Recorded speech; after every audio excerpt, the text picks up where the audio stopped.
Hi friends, ఈ రోజుల్లో మనం మన జీవితాన్ని కొనసాగించేందుకు ఇంధనం చాలా ముఖ్యమైన సాధనం. పెట్రోల్, డీజిల్ మనుషుల ప్రయాణాలకు ముఖ్యమే కాదు, అవసరం కూడా. అందుకే పెట్రోలియం, చార్కోల్ వంటి చమురు ఉత్పత్తులు కూడా విస్తృతంగా వినియోగించబడుతున్నాయి.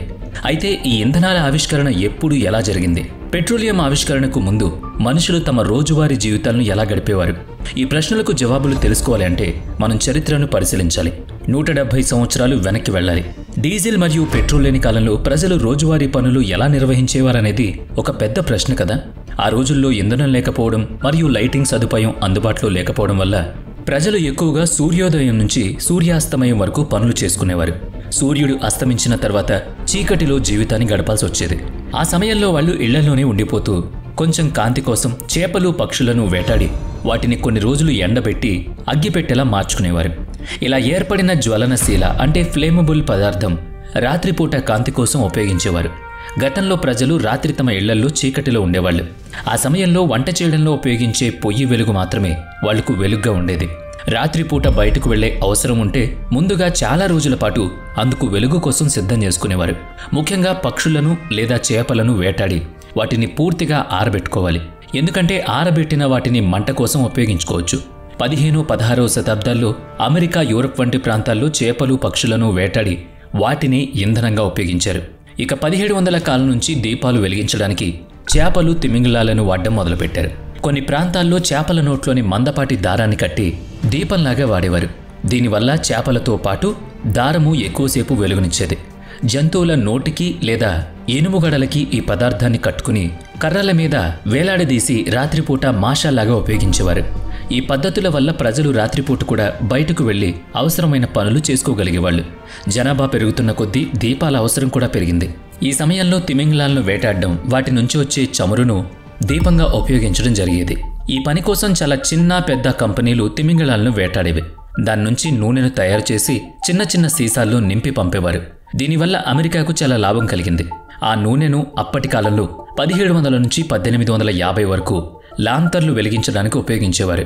అప్పట్లో అమెరికా ఈ తిమింగలాల నూనె వ్యాపారం చేసేది. దానికోసం సముద్రంలో 700 అమెరికన్ నౌకలు తిమింగలాలను వేటాడడానికి బయలుదేరేవి. ఇతర యూరోపియన్ దేశాలు కూడా తిమింగలం వేటలో పాలు పంచుకుంటున్నప్పటికీ వారి నౌకల సంఖ్య అమెరికా నౌకలతో పోలిస్తే చాలా తక్కువ.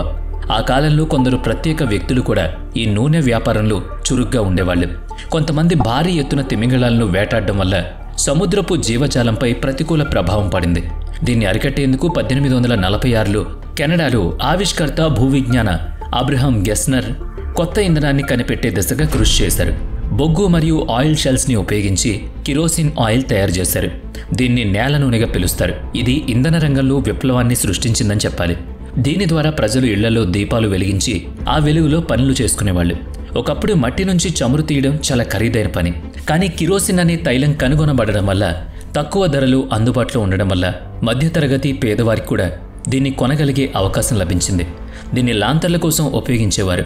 అబ్రహాం గెస్నర్ 1850లో కిరోసిన్ గ్యాస్ లైట్ అనే కంపెనీ ప్రారంభించారు. లాంతర్లు తయారు చేయడం కూడా ప్రారంభించాడు. ఈ విధంగా తిమింగలాలు, చేపల నుంచి చమురు తయారు చేసే కంపెనీల వ్యాపారం పడిపోయింది. ఈ కొత్త పరిష్కారం ప్రజలందరికీ అనుకూలంగా మారింది. రాత్రి సమయంలో కూడా ప్రజలు ఇళ్లలో నుంచి బయటకు వచ్చి కావాల్సిన అవసరాలు తీర్చుకునేవారు.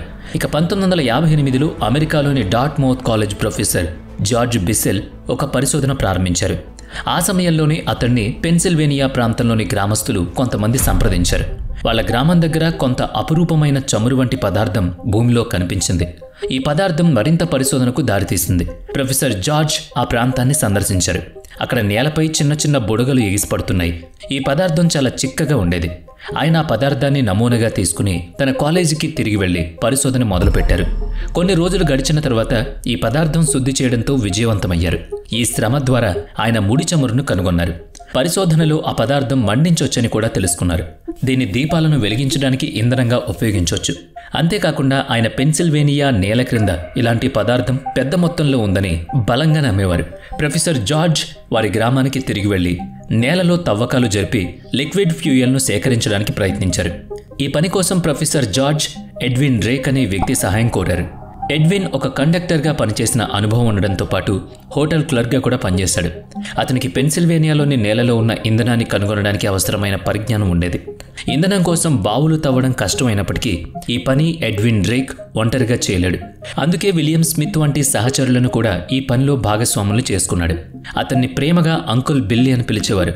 అతను బోరింగ్, డ్రిల్లింగ్, పైప్ లైన్ వేయడం వంటి కూలీలు పనిచేసేవాడు. ఈ పనిలో బిల్లీ అనుభవాన్ని ఉపయోగించి అతనితో కలిసి పెన్సిల్వేనియాలో నూనెను వెలికి తీయడానికి అన్వేషణ మొదలైంది. అయితే చాలా రోజులు శ్రమించినా ఎలాంటి విజయాన్ని సాధించలేకపోయారు.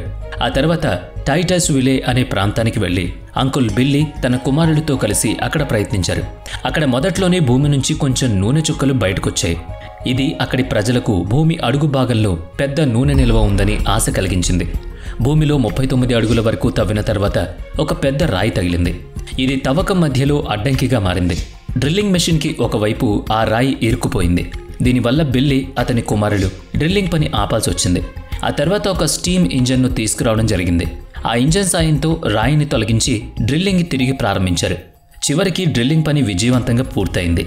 ఎడ్విన్ డ్రేక్, అంకుల్ బిల్లీ తైలాన్ని భూమిలో నుంచి తీయడానికి మళ్లీ ప్రయత్నం మొదలుపెట్టారు. కానీ భూమిలో 60 అడుగుల లోతు వరకు తవ్వినా ఎటువంటి నూనె బయటకు రాలేదు.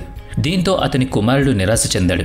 భూమిలో ముడి నూనె ఉంది అనే నమ్మకం కూడా మెల్లమెల్లగా తగ్గిపోయింది. కానీ ఎవరూ కూడా వారికి సహాయం చేయలేదు. దానికి బదులుగా వాళ్ళందరూ వ్యంగ్యంగా మాట్లాడారు కూడా. ఇది చూసి బిల్లీ చాలా ఆశ్చర్యపోయాడు. ఆయన కొడుకు వెంటనే ఆ పైపులోని ఆ పదార్థం చూసి ఇది నూనె అని గుర్తించాడు. కానీ అంకుల్ బిల్లీ పరీక్ష కోసం దాన్ని ల్యాబ్కి పంపాడు. తన కొడుకు చేతిపై చమురు తాకినప్పుడు అతనికి నిజమని నమ్మకం కలిగింది. అతని కొడుకు ఎంతో కష్టపడి తవ్వడం ప్రారంభించాడు. ఆ తర్వాత రోజున ఎడ్విన్ మళ్లీ డ్రిల్లింగ్ ఆపేయడానికి అక్కడికి వచ్చాడు. అతను డ్రిల్లింగ్ సైట్కి చేరుకున్నప్పుడు అక్కడ జనాలు భారీగా గుంపుగా గుమ్ముగూడారు. దగ్గరికి వెళ్లి చూసినప్పుడు పెద్ద పెద్ద ఆయిల్ షట్టర్లను చూసి ఆశ్చర్యపోయారు. అక్కడ పనిచేసే డ్రిల్లింగ్ ట్రాక్లను పరిశీలించి దాని పనితీరు గురించి తెలుసుకున్నాడు. ఈ సంఘటన తర్వాత ఆ ఆయిల్ ఫీల్డ్ గురించి పెద్ద చర్చ జరిగింది. బిల్లీ ఎడ్విన్ డ్రేక్ని చూసి సంతోషంతో కౌగులించుకున్నాడు.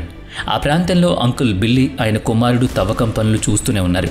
టైటస్ విల్లీ నగరం నుంచి సుమారు 11 కిలోమీటర్ల దూరంలో ఈ ప్రాంతం ఉంది. ఇది చాలా దూరంలో ఉన్న అక్కడ ముడి చమురు నిల్వ ఉంది. ఈ ఘటన తర్వాత ఈ ప్రాంతం త్వరగానే ప్రాచుర్యంలోకి వచ్చింది.